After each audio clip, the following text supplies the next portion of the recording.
A evangelização cristã na Idade Média. Jesus ama você. Ele deu a vida por você. Agora, se você não acreditar no que dizem seus seguidores, ele lançará você no inferno para ser queimado eternamente e seu sofrimento não terá fim. Essa foi a mensagem cristã primitiva, um amor divino um tanto estranho. Mas o pior estava por vir. Jesus deu a vida por sua causa. Agora, se você duvidar do que estamos dizendo, nós queimamos você vivo. Imagine-se perante um tribunal religioso que deseja forçá-lo a crer naquilo que a religião desse tribunal ensina. Você não sabe quem o acusa, nem do que é acusado. Em vez de lhe dizerem qual é, você é obrigado a fornecer a razão de sua prisão, a explicar qual, na sua opinião, é a acusação contra você e apontar o acusador. Cuidado com sua resposta. Talvez confesse algo de que não foi acusado e piore sua situação. Poderá também comprometer pessoas que nada têm a ver com as acusações levantadas contra você. Se não confessar, poderá ser torturado por ter de engolir à força uma enorme quantidade de água, ou talvez lhe amarrem os braços e as pernas cada vez mais apertado numa banca de tortura até que a dor seja excruciante. Os seus bens já foram confiscados pelo tribunal e com muita probabilidade jamais os recuperará.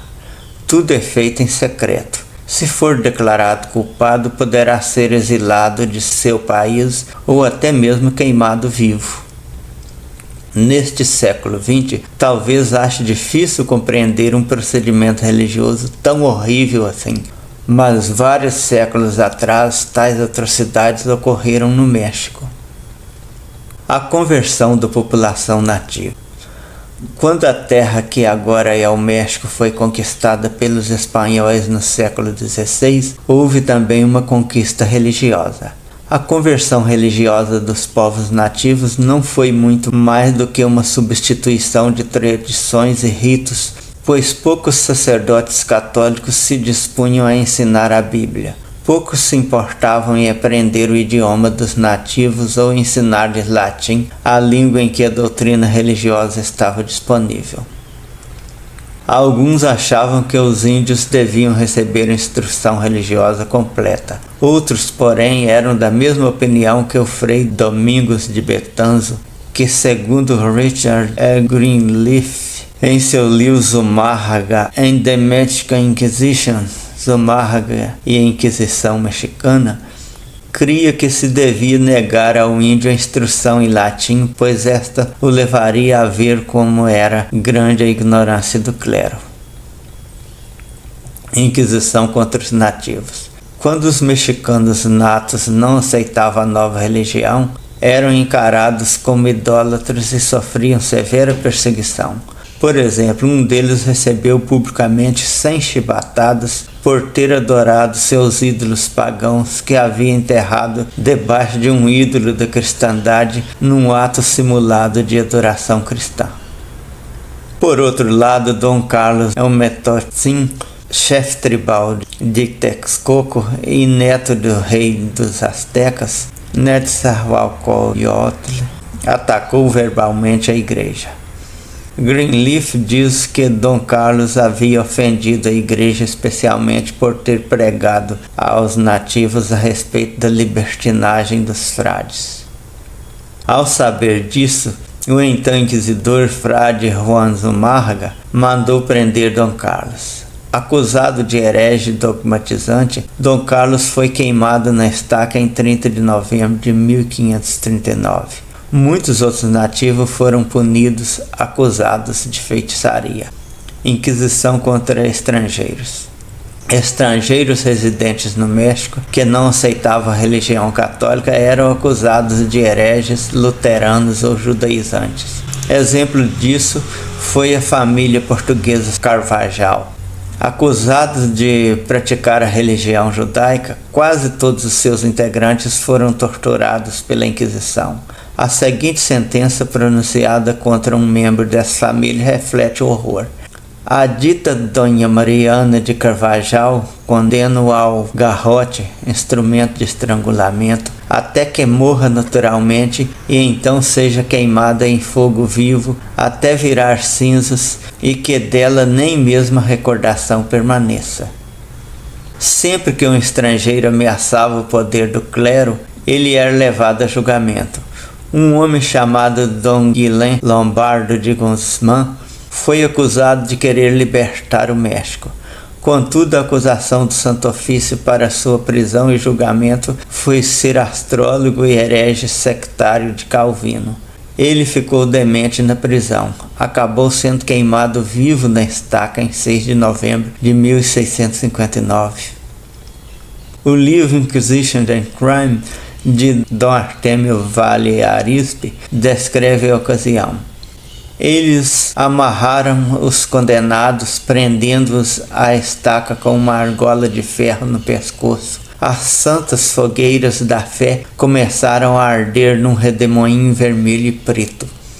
Dom Guilhem subitamente se deixou cair e a argola que o prendia pelo pescoço o estrangulou, seu corpo desaparecendo em seguida no horripilante esplendor das chamas. Ele deixou esta vida depois de 17 anos de lento e contínuo sofrimento nas sombrias prisões do Santo Ofício. As fogueiras se apagavam pouco a pouco, desaparecendo a convulsão de suas chamas de carregado escarlate, e ao se extinguirem, restava apenas uma pilha de brasas incandescentes brilhando na noite. Instituído Santo Ofício. Como já mencionado, muitos mexicanos natos e estrangeiros residentes foram punidos e alguns foram mortos por criticar ou por não aceitar a nova religião.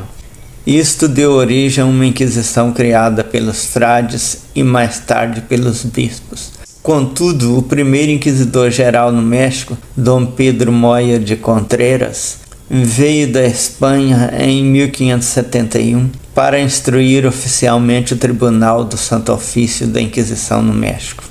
Este tribunal parou de funcionar em 1820. Assim, a partir de 1539, houve uns 300 anos de molestamento, tortura e morte para quem não partilhasse as crenças católicas.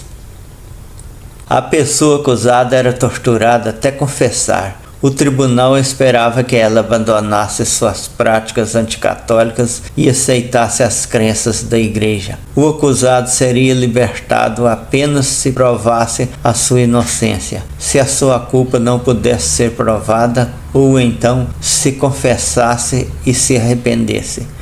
Neste último caso, a sua declaração de que abjurava seus erros e que prometia corrigir o que havia feito era lida publicamente. Em todos os casos, ele perdia os seus bens e tinha de pagar uma pesada multa. Se fosse declarado culpado, era entregue às autoridades seculares para ser punido.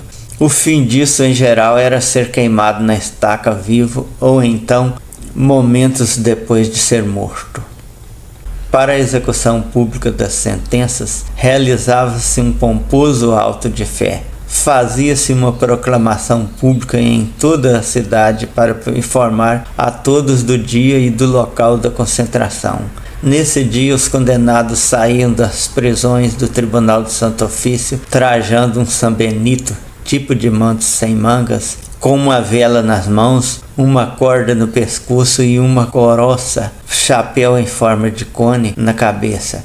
Depois da leitura dos crimes contra a fé católica, a punição decidida contra cada vítima era executada. Dessa maneira, muitos foram condenados e punidos em nome da religião. A crueldade e intolerância do clero era evidente às multidões que observavam as vítimas morrer na estaca. Clara oposição ao cristianismo. Cristo Jesus incumbiu seus discípulos de converter pessoas para o cristianismo verdadeiro.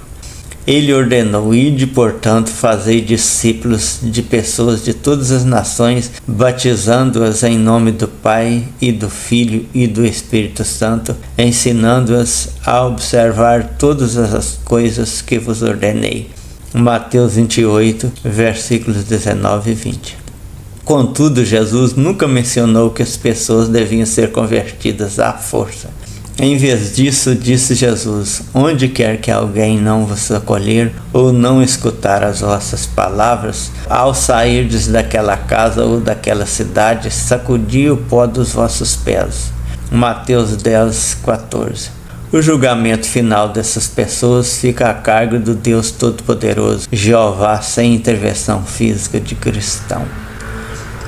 Obviamente, pois onde quer que se tenha realizado uma inquisição no mundo, esta foi feita em clara oposição aos princípios cristãos.